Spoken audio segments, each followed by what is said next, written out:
আসসালামু আলাইকুম।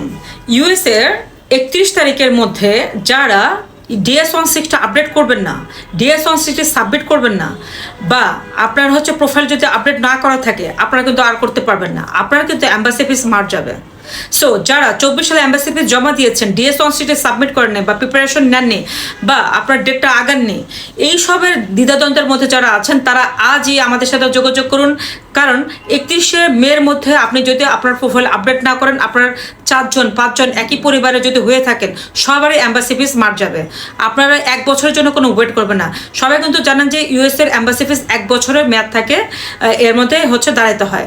কিন্তু ওরা নোটিশ, আপনার ওয়েবসাইটে ওদের নোটিশ দিয়ে দিয়েছে যে 31শে মের মধ্যে যারা আপডেট করতে পারেননি বা করবেন না তারা আর ইউএস এম্বাসিতে এই এম্বাসি ফিস দিয়ে দাঁড়াতে পারবেন না। দ্যাট মিনস অটো ক্যান্সেল হয়ে যাবে আপনার এম্বাসি ফিস। তো এই প্রবলেমে যারা আছেন তারা আমাদের সাথে দ্রুত যোগাযোগ করুন, দ্রুত আপনার প্রোফাইলটা আপডেট করুন এবং আমাদের মাধ্যমে যদি করতে চান আমাদের হটলাইনে দ্রুত ফোন দেন। Thank you very much. আবারও দেখা হবে নতুন কোনো ভিডিও নিয়ে।